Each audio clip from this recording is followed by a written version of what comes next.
박사님, 안녕하세요. 안녕, 꿈돌아.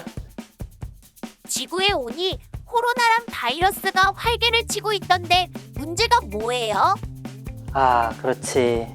맞아요. 요즘 코로나가 금방 없어질 것 같더니 백신도 많이 맞고 해서 다시 기승을 부리고 있죠. 참 걱정입니다. 그러면 어떤 방법이라도 있나요? 네. 특히 요즘 돌파 감염이라는 이름으로 보도가 연일 나오면서 많은 사람들이 불안에 떨고 있는 게 사실이지만 오늘 이 자리를 빌어서 백신이라는 게 과연 어떻게 작동하는지, 그리고 돌파 감염이란 무엇인지, 또 그 돌파 감염 때문에 우리가 정말 미래를 걱정하고 살아야 하는지 한번 공부를 해보도록 할게요. 그럼 박사님 자세한 소개해 주실래요? 예, 안녕하세요. 한국생명공학연구원 감염병연구센터의 김두진입니다. 예, 조금 전에 꿈돌이와 얘기 나눈 것처럼 요즘 돌파 감염이라는 말이 굉장히 언론을 통해서 많이 들리고 그것 때문에 우려하시는 분들이 많습니다. 정말 백신을 맞아도 소용없는 것일까? 코로나가 과연 끝나기는 하는 것일까? 그런데 제가 보기에는 좀 잘못된 정보들 또는 왜곡된 현상들이 있는 것 같아서 오늘 믿음과 과학의 온도차, 돌파 감염과 코로나19 백신이라는 제목으로 이 자리에 나왔습니다. 사실 저는 면역학 기본으로 백신을 연구하는 기초 연구자고요. 저는 그동안 백신에 관한 일반적인 대중 강연을 예전부터 좀 해왔었습니다. 그래서 그 제목이 주로 병이 약이 되기까지 백신의 과학이라는 이런 제목으로 했고요. 그 내용을 잠깐 말씀드리자면은 일단 백신은 처음에 발견되었습니다. 발명이 아니라 발견되었고요. 그 발견된 것은 천연두라는 질병이 있었죠. 천연두는 굉장히 전염성도 강하고 영유아에서 사망률도 높고 또 낫더라도 피부가 곰보라고 하는 그 얼근 흉터 같은 게 남게 되는 굉장히 치명적인 질병이었습니다. 그래서 동서고금을 막론하고 많은 사람들을 괴롭혔는데 어느 날 유럽의 농촌에 떠도는 소문이 있었습니다. 그 소문이 뭐였냐면은 소가 가끔씩 병에 걸리는데, 소우두라는 병에 걸리는데 그 우두가 사람으로 옮아가기도 합니다. 손에 잠깐 옮아서 고름이 나고 그것으로 그냥 끝나는 그런 질병인데요. 이것을 앓고 난 여인들, 특히 소젖을 짜는 여인들이 천연두에 걸리지 않는 것 같다라는 신기한 이야기였습니다. 그런 속설이 떠돌고 있을 때 그것을 이제 과학적으로 검증한 사람이 바로 에드워드 제너인데요.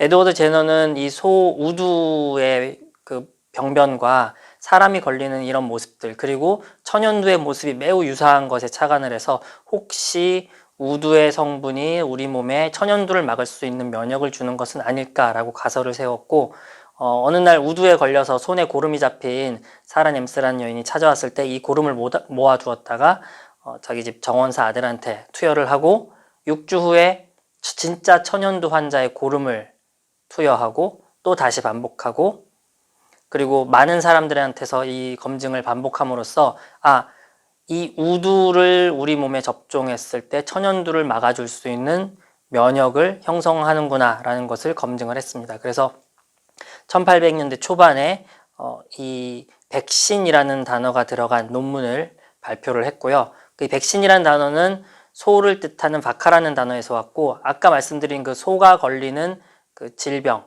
사람의 천연두와 굉장히 유사한 질병이 바로 백신이아라는 그런 이름을 갖고 있습니다. 여기서 착안해서 백신이라는 그런 단어가 처음 세상에 태어나게 됐습니다. 자, 지금까지 백신은 굉장히 많이 연구가 되어 있고요. 백신을 학문적으로 정의했을 때 살아있는 병원체를 죽이거나 약독화해서 병원성을 제거했고 또는 병원체 일부만을 사용하기도 합니다. 그래서 이렇게 만들어진 물질을 사람이나 동물의 몸에 넣었을 때 거기서 항원 특이적, 그 병원체만을 인식할 수 있는 면역 반응, 항체나 T세포 면역 반응이 유도되고 이것이 비교적 오래 지속됨으로써 이후에 들어오는 동일한 병원체 또는 유사한 병원체를 방어할 수 있다라는 것이 이 백신의 정의입니다. 그래서 백신은 우리 몸에 투여해서 굉장히 다양한 면역 반응을 일으킨다. 항체의 종류도 많고 T세포의 종류도 굉장히 많이 나오게 됩니다. 그런 측면에서 항체 치료제를 그 시험관에서 제조해서 넣어주는 수동 면역과는 다르고요. 그리고 흔히들 백신을 예방하는 것으로만 알고 있지만 사실은 이러한 면역 반응을 통해서 우리 몸에 이미 감염된 병원체를 없애거나 또는 암을 치료할 수 있다는 그런 개념도 있기 때문에 반드시 예방 백신에만 국한되는 것은 아닙니다. 치료 백신의 개념도 있습니다. 자, 이렇게 천연두 백신이 제너에 의해서 발견이 되고 굉장히 전 세계로 많이 퍼졌습니다. 각국 정부들은 국가 접종 프로그램을 운영하면서 천연두 백신을 보급을 했고요. 그렇게 되다 보니까 천연두는 점점점 줄어들어서 결국에는 1977년에 소말리아에서 마지막 환자를 끝으로 아직까지 단 한 명의 환자도 보고되어 있지 않고 일찌감치 1980년에 WHO에서는 천연두는 박멸되었다고 선언을 했습니다. 자, 그 뒤로 수많은 백신들이 이제는 발명이 됐습니다. 스몰폭스, 이 천연두는 발견이지만 그 이후에는 사람들이 목적을 갖고 이제 발명을 하게 됩니다. 그래서 뭐 콜레라, 광견병, 여기 결핵, 그다음에 파상풍, 백일해 이런 수많은 백신들이 개발이 되었고요.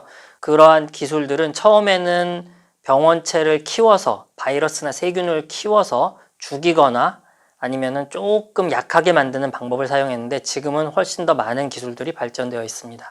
조금 전에 말씀드린 대로 바이러스를 예를 들었을 때 바이러스를 처음에 키워서 포르말린으로 죽이거나 유기용매로 죽이거나 아니면은 바이러스 자체를 약하게 만들어서 오랫동안 배양하거나 좋지 않은 조건에서 키우다 보면 바이러스가 약하게 됩니다. 이런 방법으로 쓰였는데 기술이 점점 발전하면서 바이러스나 세균의 일부만을 사용하거나 이렇게 일부만을 사용하거나 지금 코로나19 백신에서 나오듯이 유전자만을 이용하는 그런 백신 기술들이 개발이 됐습니다. 그래서 각각은 다 장단점이 있고요. 어느 것 하나가 제일 좋다 또는 최근에 나온 기술이 가장 좋다 이렇게 말할 수는 없습니다. 병원체가 우리 몸을 아프게 하는 기전이 있고 그것을 막을 수 있는 효율적인 면역 반응이 있고 그러한 면역 반응을 효율적으로 유도할 수 있는 백신은 각각의 경우에 따라 다르다 이렇게 얘기할 수 있습니다. 자, 이렇게 많은 백신들이 개발이 됐으니까 우리는 백신을 당연히 많이 맞고 있겠죠. 이제 올해 표준 예방 접종 일정만 봐도 결핵, 비형 간염, 디프테리아, 파상풍, 백일해, 그다음에 소아마비 이런 수많은 백신을 우리는 어렸을 때부터 계속 맞아 오고 있고요. 이러한 백신 접종 덕분에 우리는 이 질병들의 상당 부분을 어렸을 때 특히 어린 아이들이 위험에서 벗어나서 건강하게 살아갈 수 있습니다. 이런 백신이 보급되고 나서 현상은 뚜렷합니다. 디프테리아, 수막구균, 소아마비 다 이제 특히 영유아에서 굉장히 치명적인 질병들이었는데 그러한 질병들은 현저하게 감소했습니다. 자, 이런 내용들을 아까 말씀드린 것처럼 제가 주로 이전 강연들, 뭐 온라인, 오프라인 자리를 통해서 설명을 해드렸는데요. 오늘은 갑자기 이 내용이 아니고 돌파 감염의 얘기를 들고 나왔습니다. 제가 이런 주제를 좀 다뤄야겠다라고 생각한 이유는 바로 이런 현상 때문입니다. 지금 뉴스를 통해서 연일 돌파 감염에 뚫렸다, 백신 맞았는데 돌파 감염이 잇따라 발생하고 있다, 접종을 마쳤는데도 그렇다. 또는 더 위험한 메시지들은 확진자의 절반이 돌파 감염이다.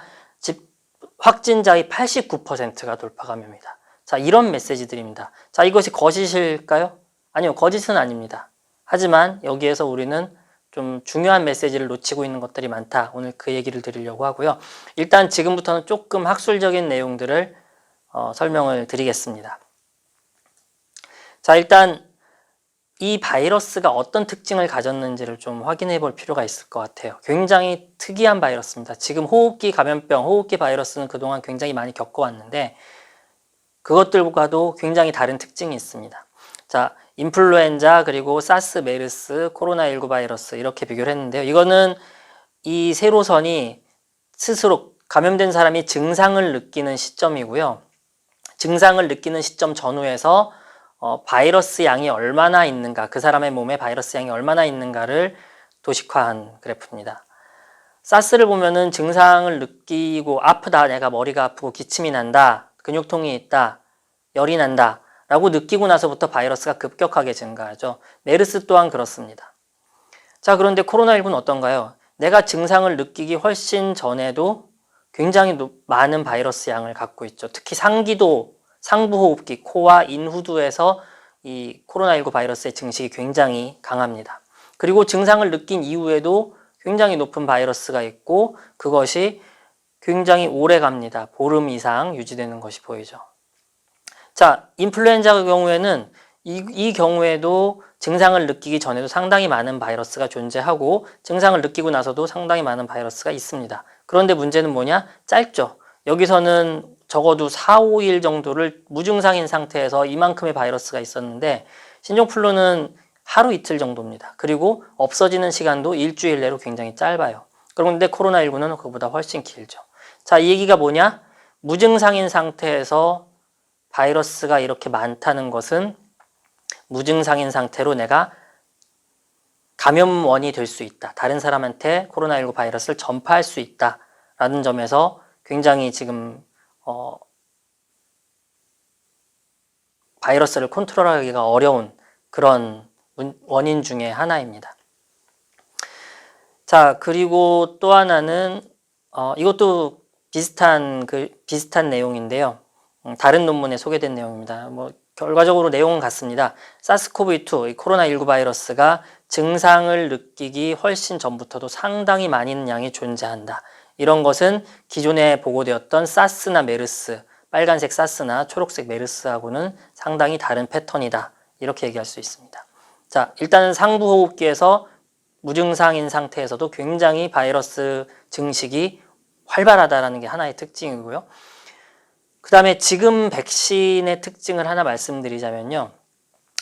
이거는 코로나19 백신에만 국한되는 것이 아니고 지금까지 근육주사로 투여했던 모든 백신들의 공통적인 특징입니다. 사실 지금 말씀드린 바이러스들, 특히 호흡기 감염은 이제 여기 상부호흡기부터 시작을 하죠. 코와 목부터 시작해서 나중에 진전이 되면은 이제 폐까지 전이될 수 있는 그런 질병입니다. 그래서 가장 이상적인 백신은 여기부터 바이러스를 막아주면 좋아요. 그러니까 이쪽에 면역반응, 항체가 됐든 T세포가 됐든 상부호흡기 쪽에 면역반응이 존재하면서 그것을 처음부터 원천 봉쇄하면 좋은데 지금 백신은 근육으로 주사를 하게 되죠. 근육으로 주사를 하게 되면은 IgG라는 형태의 항체가 우리 몸속 혈류에 형성이 됩니다. 자, 그런데 이 혈류에 있는 IgG 항체는 이런 비강 점막으로 나올 수가 없어요. 폐까지는 확산을 통해 들어갈 수 있지만 비강 점막은 그러니까 비어있는 상태가 됩니다. 사실 비강 점막에 있는 이런 바람직한 면역 반응에 관여하는 것은 IgA라는 형태의 항체인데 지금 근육 주사 방법의 백신들은 이러한 항체를 만들 수가 없는 것이 사실입니다. 하지만 우리는 인플루엔자 백신도 이렇게 맞았고요. 백일의 백신도 이렇게 맞았고 풍진 백신도 이렇게 맞았고 그리고 폐렴구균 백신도 이렇게 맞았습니다. 즉 우리 인류는 지금까지 근육 주사를 통해서 맞은 백신으로도 비록 그 백신이 상부호흡기에 바이러스를 원천 봉쇄할 수 있는 IgA 면역 반응은 유도하지 못했지만 적어도 유의미한 복원의 증진, 백신의 효과를 보고 있었다는 것은 확실한 사실입니다. 다만 이것이 지금 바이러스의 경우 조금 더 어려운 것은 아까도 말씀드렸듯이 상부호흡기의 증식이 굉장히 뛰어난 바이러스다. 그 문제가 지금 이 문제를 풀어내는데 조금 더 어려움을 주는 것 같습니다. 하지만 이렇게 감염이 됐을 때 그럼 이 상부호흡기가 비어있을 때 그럼 우리는 속수무책이냐? 그렇지 않습니다. 우리 몸에 형성된 면역 반응은 이제 백신을 맞게 되면은 이 후천 면역을 일으키기 위해서 백신을 투여하는 건데요. 후천 면역은 아까 말씀드린 것처럼 항체와 T세포 면역 반응으로 이루어집니다. 이것은 이제 혈류에 존재를 하다가 상부호흡기에 바이러스가 들어왔다. 그리고 그것이 이 백신에 의한 면역 반응이 인지할 수 있는 그런 병원체다 그랬을 때는 굉장히 빠른 속도로 이 감염 위치로 이동을 할 수가 있습니다. B세포와 T세포는 이 감염 위치로 이동을 하고요. 여기에서 그 기능을 수행하고 감염된 세포를 치료하고 함으로써 이쪽의 감염을 어느 정도 통제를 할 수가 있습니다. 자, 그리고 항체 얘기가 나왔는데 지금 특히 변이주가 나오면서 뭐 백신의 면역 반응을 회피한다, 반밖에 안 된다, 중화 기능이 떨어진다 그런 얘기가 나오는데요. 물론 사실입니다. 사실이지만 항체는 그렇게 단면적이지 않습니다. 항체뿐만 아니라 우리는 T세포 면역 반응도 얘기했었고요. 항체라 하더라도 우리가 시험관에서 중화 반응을 테스트해서 그 값을 가지고 중화를 할 수 있다, 80%다, 또는 뭐 델타 변이의 경우는 훨씬 떨어져서 60%다 그런 결론을 내리는데, 그것은 항체가 할 수 있는 수많은 기능 중에 극히 일부에 불과합니다. 그럼 백신을 개발하는 사람들이 이걸 모르느냐? 아니죠. 다 알죠. 알지만 이것이 이러한 그 지표들은 우리가 표준화해서 제품을 평가하기에 매우 어려운 방법이기 때문에 아직까지는 중화항체만을 가지고 백신의 효능을 평가하는데, 사실은 우리 몸속에 일어나는 매우 다양하고 입체적인 면역 반응들은 중화 기능 외에도 다양한 기능을 통해서 바이러스를 막아내고 치료하고 있습니다. 자, 이런 것들이 있기 때문에 우리는 변이가 일어났다 하더라도, 비록 시험관 테스트에서는 중화항체 반응이 많이 떨어져 있다 하더라도 지금 백신은 델타 변이까지도 잘 막아주고 위중증을 막아주는 데는 충분한 효과가 있다고 전문가들이 얘기하는 것이고요. 자, 그러면 이제 돌파 감염이 됐을 때 그러면 어떻게 되는가 한번 보겠습니다. 백신을 맞은 사람들은 아까 조금 전에 말씀드린 항체와 T세포 면역 반응이 있죠. 이미 감염되는 순간에 높게 갖고 있습니다. 그러니까 조금 전 말씀드린 대로 이러한 반응들이 폐로 확산되거나 아니면 이러한 항체를 만들 수 있는 세포 또는 감염된 세포를 치료할 수 있는 그런 T세포들이 즉시 상부호흡기로 이동을 해서 막아낼 수가 있습니다. 하지만 백신을 맞지 않은 사람들은 어떻게 될까요? 처음에 면역이 없으니까 감염에 의한 면역 반응이 서서히 올라오죠. 그래서 면역 반응은 충분히 유도가 되지만 이러한 현상은 돌아가시는 분들도 면역 반응이 유도가 되어 있습니다. 그럼 왜 돌아가시느냐? 이때 이렇게 진행되는 동안에 바이러스는 너무 많이 증식하고 그것에 의한 폐렴 또는 장기 부전 이런 것들이 수반이 되면서, 염증 반응 같은 것들이 수반되면서 우리는 면역 반응이 올라오는 속도보다 바이러스가 병변을 일으키는 속도가 빠르기 때문에 이 경우엔 굉장히 많이 아프거나 아니면 돌아가시게 되는 거죠. 자, 그러면 돌파 감염이 이렇게 됐으니까 우리 상부호흡기의 그 바이러스는 어떻게 될까요? 자, 보시면은 바이러스가 이제 백신을 맞지 않은 사람도 회복되는 경우에는 점점 감소를 하죠. 하지만 백신을 맞은 경우에는 훨씬 더 빠른 속도로 감소를 합니다. 이 얘기는 뭐냐? 백신을 맞은 사람들이 훨씬 덜 아플 가능성이 높다는 점, 그리고 백신을 맞은 사람들이 비록 확진은 되었더라도 남을 감염시킬 수 있는 바이러스가 현저하게 빨리 줄어들 수 있다는 점, 그것이 지금 이 결과에서 보여주는 핵심 메시지입니다. 자, 이런 현상이 있다 보니까 실제로 돌파 감염이 되면 사람들이 어떻게 되느냐? 이거는 지금 병원에서 이제 백신을 맞은 사람들, 이제 병원 종사자들인데요. 비교적 종사자들이니까 이제 아주 고령이 있거나 아주 병약한 사람은 없는 뭐 일반적인 그런 직장인이라고 할 수 있겠습니다. 그 사람들이 백신을 맞고 나서 돌파 감염이 됐습니다. 그랬더니 대부분 에이심토믹, 증상이 없거나 아주 경미한 증상만이 있는 상태다라는 것이 논문을 통해 보고가 됐습니다. 자, 이것은 한 집단에 불과하다. 그럴 수 있죠. 그래서 제가 찾아보니까 미국 그 질병통제센터에 아주 좋은 데이터들이 많이 집계가 되어 있습니다. 백신을 맞고 나서 감염되는 경우와 백신을 맞지 않고 감염되는 경우의 확률이 인구 10만 명당 백신을 맞으니까 훨씬 더 감소하는 게 집계가 되어 있죠. 자, 그럼 사망하는 경우는 어떤가요? 사망하는 경우도 마찬가지입니다. 백신을 맞으니까 사망률이 현저하게 떨어집니다. 백신을 맞지 않으면은 걸릴 위험도 높고 걸렸을 때 사망할 확률도 매우 높다라는 거고요. 자, 이것을 연령별로 조금 더 자세하게 뜯어보겠습니다. 백신을 맞지 않으면 이렇게 점선의 확률만큼 감염될 확률이 있는데, 백신을 맞고 나면은 분명히 감염이 존재하긴 하지만 현저하게 낮은 확률로 걸리는 것이 보이죠. 자, 사망은 어떨까요? 사망 역시, 자, 이 코로나19 바이러스는 사실은 젊은 층에서는 사망률이 그렇게 높지 않습니다. 그건 역시 사실이고요. 하지만 고령으로 올라갈수록 중증, 사망으로 갈 확률이 급격히 높아지는 바이러스죠. 자, 고령에서의 사망률 상당히 높습니다. 60대의 사망률, 그리고 50대의 이 주황색 점선에서 보이는 50대의 사망률도 결코 간과할 수가 없죠. 하지만 백신을 맞고 나면은 이런 고령에서의 사망률이 현저하게 떨어지는 것들이 이미 통계로 나와 있습니다. 물론 고령 80대 이상은 사망률이 보입니다. 나타나죠. 자,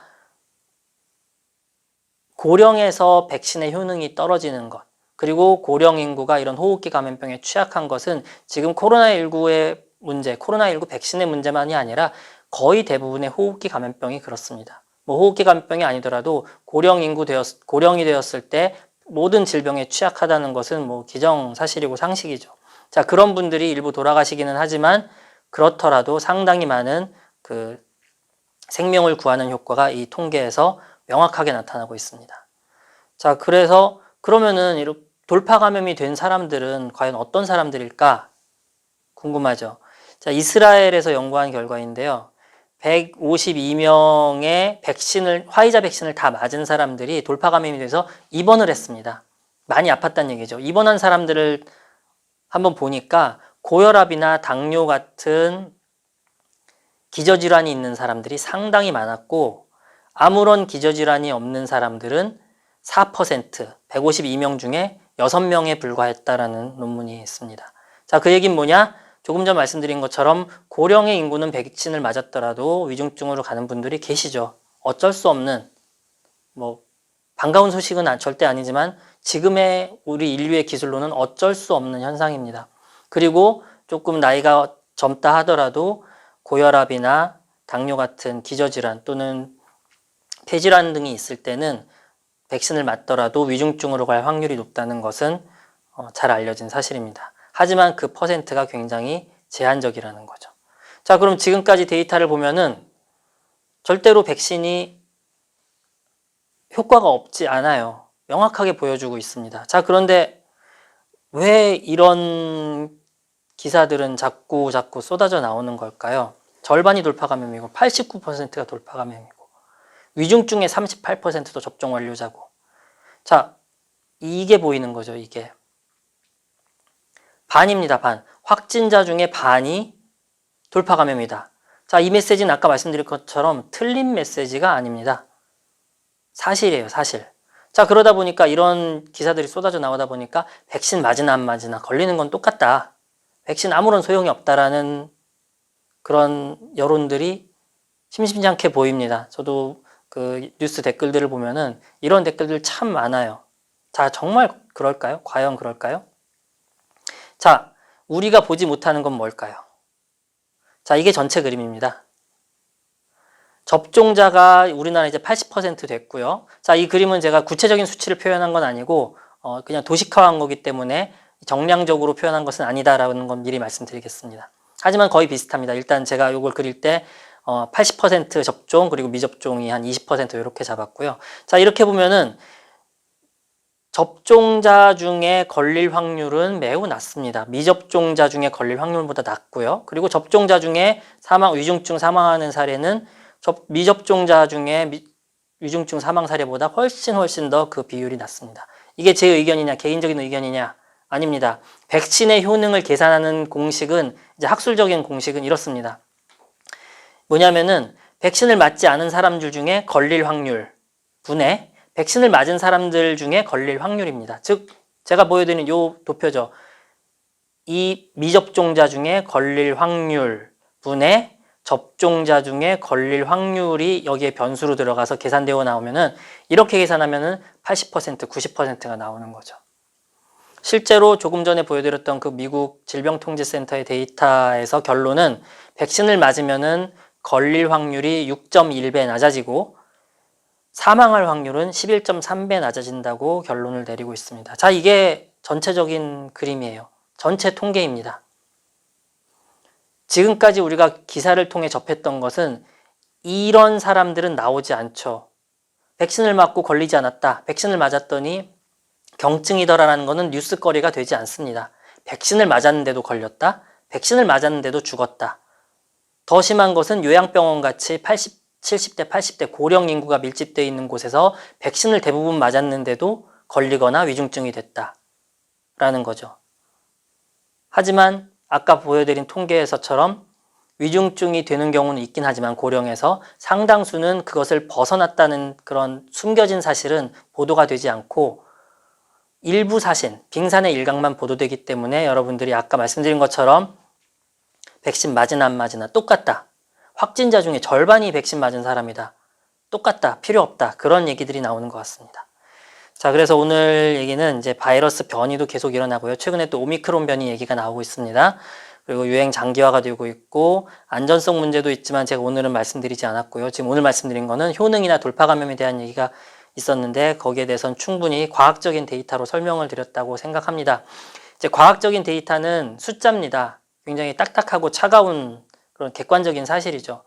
근데 과학은 인류한테 도움이 되도록 따뜻하게 쓰여야 되는데 그러기 위해서는 그 객관적인 데이터를 과학적으로 객관적으로 냉정하게 분석을 해야 그런 활용이 가능한 거지. 이것을 삐뚤어진 시각으로 편향된 시각으로 또는 일부분만 가지고 해석을 하면은 백신을 맞으나 안 맞으나 똑같다라는 그런 이상한 결론이 나오게 되는 겁니다.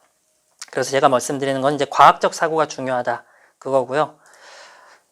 이게 아까 말씀드린 에드워드 제너가 처음 그 백신을 발견하고 사람들한테 접종을 시작했을 때 그 매체에 나온 만평입니다. 보면은 에드워드 제너가 아주 사악하게 생겨서 이렇게 사람들한테 주사를 하고 있는데 여기 보면 이제 소고름이에요. 소고름을 주사를 하고 있는데 사람들이 맞고 나니까 막 소가 나오죠. 소가 나오고 소가 나옵니다. 이게 무슨 뜻일까요? 비꼬는 거죠. 말도 안 되는 어디서 사이비 의사가 나와서 지금 사람들을 이렇게 만들고 있다라고 하는 겁니다. 그때 당시 에드워드 제너는 일반 대중뿐만 아니라 의학계에서도 이런 멸시와 조롱을 받았습니다. 하지만 시간이 지나면서 에드워드 제너의 이 발견, 천연두 백신은 굉장히 위대한 발견으로 인정을 받았고요. 이제 에드워드 제너가 살아있는 동안에 이제 나폴레옹, 그 바다 건너 대륙에서는 나폴레옹이 유럽 정복 전쟁을 시작합니다. 자, 그러는 동안에 나폴레옹은 적국이죠. 영국은 아주 정복 못한 철천지 원수 적국이었습니다. 그런데 나폴레옹은 그 적국의 의사가 발견한 그 발견을 존중했어요. 그래서 전군 출정하기 전에 꼭 백신 맞아라 라고 명령을 하고 이제 정벌 전쟁을 나갔습니다. 자, 정치적인 걸 떠나서 나폴레옹은 이 과학적 사실을 믿은 거죠. 자, 지금 우리에게 필요한 거는 이런 냉정한 사고방식이 아닐까 그렇게 생각이 됩니다. 자, 마지막으로 이제 제가 어떤 예가 좋은 예가 있을까 좀 고민을 하다가 생각난 건데요. 이게 올해 1월 기사입니다. 고속도로 사망자가 27%가 안전벨트를 착용하지 않는다. 특히 뒷좌석 그리고 대중교통에서. 그래서 도로공사에서는 전좌석 안전벨트를 매도록 홍보를 강화하겠다라는 기사입니다. 자, 이 기사를 보시고 여러분 어떤 생각을 하십니까? 27%가 안전벨트를 착용하지 않은 상태에서 고속도로에서 사망한다? 그러면은 와, 고속도로 사망자 중에 73%가 안전벨트를 안 맸어? 착용해도 73%가 사망하네? 와, 안전벨트는 사고에 뚫리는 아무짝에도 쓸모없는 거구나. 이렇게 결론을 내리시겠습니까? 우리가 백신에서 놓친 사람들이 있는 것처럼 안전벨트를 매서 고속도로에서 사고가 났더라도 중상으로 가지 않은 사람들 또는 죽음을 면한 사람들이 많이 있습니다. 그런 사람들은 뉴스에 나오지 않죠. 안전벨트를 매지 않고 중상을 입고 매지 않고 죽은 사람들만이 뉴스에 나옵니다. 자, 뉴스에 나오는 건 그런 단편적인 사실인데 여러분은 그럼 이런 결론을 내리시겠습니까? 아니죠. 안전벨트는 충분히 수많은 사람들을 중상과 죽음에서 구해낸 효과 있는 이 시대의 고속도로에서의 백신 같은 존재죠. 이런 결론은 틀린 겁니다. 자, 그래서 오늘 믿음과 과학의 온도차, 돌파 감염과 코로나19 백신이란 주제로 말씀드렸고요. 여러분은 지금 기사를 통해서 이제 이 하늘색 또는 이 파란색 접종했음에도 걸리는 사람, 접종했음에도 위중증 그리고 사망 사례만을 보고 백신은 쓸모없다. 맞으나 안 맞으나 똑같다. 걸리는 건 똑같다. 라고 결론을 내리신 분들이 있다면은 이 전체 그림을 보시고 충분히 지금의 코로나19 백신이 많은 사람들을 바이러스 감염으로부터 보호하고 또 위중증으로 가는 것으로부터 보호했다라는 것을 기억해 주셨으면 합니다. 예, 오늘 강의는 여기서 마치겠습니다. 감사합니다. 와, 박사님 말씀을 듣고 보니까 우리가 그렇게 걱정을 하지 않아도 되겠군요. 네, 아직 안심할 단계는 아니지만 그렇다고 해서 필요 이상의 걱정, 우려를 가질 필요는 없다. 그렇게 생각해요. 그러면 어떤 바이러스가 와도 우리가 이겨낼 수 있겠군요. 네, 아직은 과학기술이 부족한 면도 있지만 과학기술은 날로 발전하고 있고 우리는 꼭 이겨낼 수 있을 겁니다. 각자의 자리에서 힘든 코로나를 이기기 위해서 최선을 다하는 우리 모든 국민들 지구인들 화이팅!